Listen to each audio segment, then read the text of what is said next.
from being a sleepy summer for the Biden family, the last few weeks have been perhaps the most consequential of his presidency. Why? Because we are now getting the clearest look we have had yet as to how the circular relationship between politics, law enforcement, and the media works in the U.S. Not to, as we might think, govern properly, enforce laws equally, and share the truth with the American people without fear or favor, but instead to tip the scales in favor of progressives, prosecute Republicans, and keep the people in the dark. Now, the proximate story here is, of course, the classified documents scandal that is swirling around the Biden White House and is quickly becoming the gold standard of political double standards in America. Now, look, I know you knew a lot of this already, or at least suspected it, because if there was any consistency to the way the media and political establishments functioned, there would be loud calls for Joe Biden's resignation, if not prosecution. Why? Well, and again, let's go through this story because we've been off for the summer and it's important to know where we stand. It all comes down to the fact that Joe Biden seems to have been a little careless when it comes to keeping classified documents in secure locations and not where, say, his son Hunter might find them and use them to light his crack pipe or sniff Parmesan cheese out of the carpet. Now, we'll get to the latest developments on this in a second, but first it is worth reminding ourselves what Joe Biden said when Donald Trump was found with classified documents in his well-guarded Mar-a-Lago compound. You saw the photograph of the top secret documents laid out on the floor at Mar-a-Lago. What did you think to yourself? How that could possibly happen, how anyone could be that irresponsible. And I thought, what data was in there that may compromise sources and methods? Just totally irresponsible. This, by the way, and it's important to note this, was Joe Biden commenting on an ongoing Department of Justice investigation. And you have to keep that in mind for what's coming up in a second. But now, let's fast forward just a few months to last week, when it came out that Joe Biden had been taking better care to hide his ice cream receipts from Jill than he had classified documents from enemies, foreign and domestic. Have a listen to what he had to say when he was confronted about it. Classified material next to your Corvette, what were you thinking?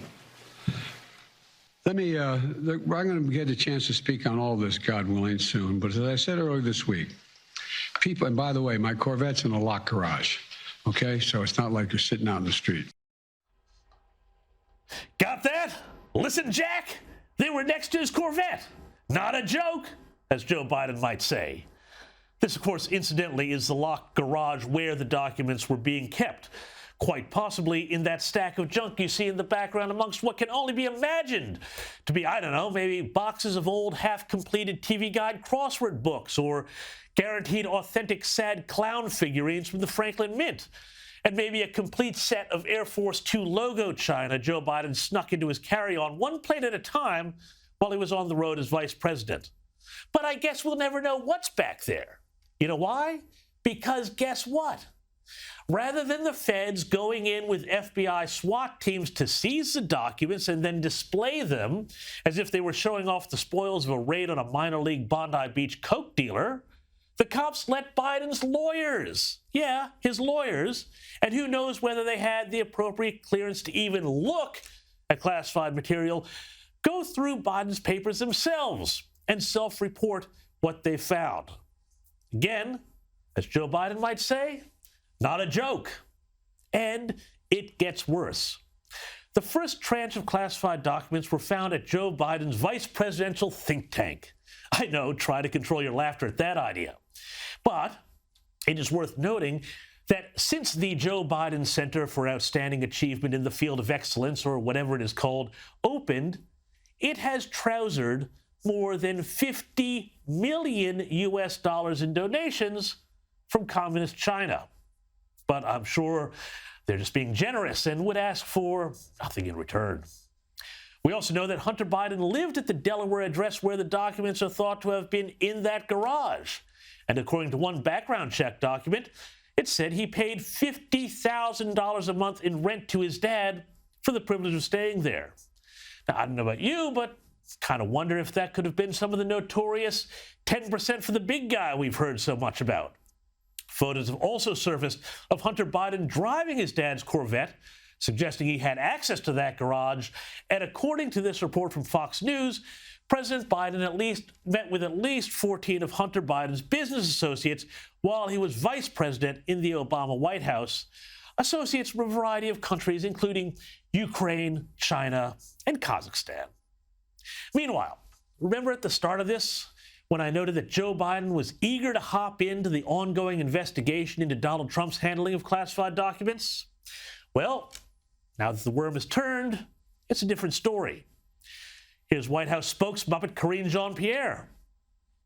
We've been very clear when it comes to even underlying facts, when it comes to specifics, when it comes to something that is under the purview, that the Department of Justice is looking at, especially legal matters, investigations, we do not comment from here, Peter. That has been consistent. While I have strong suspicions that there are those within the Democrat camp who are pushing this story to get Biden to not run again in 2024, it is also clear that there are plenty in the swamp who are planning to do everything they can to minimize the damage from this, which is why it is important to drill down into what detail we have. Indeed, some in the White House knew about the scandal of the mishandled documents before the midterm elections, also raising the possibility that they are trying to manage it before the Republicans, who now control the House, get their chance to dig deeper. That is also likely the reason why Attorney General Merrick Garland, who signed off on the FBI raid on Trump, has appointed a special counsel to look at the handling of documents, to manage and minimize what could be a very murky and messy scandal that sheds more light on how the Biden family operates. But again, if there was any consistency here, there would be loud calls for Joe Biden's metaphorical head. Instead, though, we have people like Georgia Democrat Hank Johnson suggesting it's all a big conspiracy. But I'm suspicious of the timing of it. I'm also aware of the fact that things can be planted on people. Places and things can be planted. Things can be planted in places and then discovered conveniently. That may be what has occurred here. I'm not ruling that out. Now again, if a Republican suggested that about Trump, they'd be dismissed as a crazy conspiracy theory cultist who drank far too deeply of the Donald's Kool-Aid. But because it is Biden, well, it's a different story. So why is there such an effort to protect such a compromised president, one who is obviously losing control of his faculties? Could the Democrats really be so cynical that they would work so hard to maintain him in power at any cost? I mean, think about it. How bad would it be if a scandal-ridden president did hand over power to the vice president in the middle of his term of office? I think of this moment as a moment that is about great momentum, inspired by, yes, optimism, inspired by a crisis, no doubt, but inspired by also our collective ability to see what can be unburdened by what has been. Your guess is as good as mine, and come to think of it, looking at that, maybe the Democrats are doing us all a favor.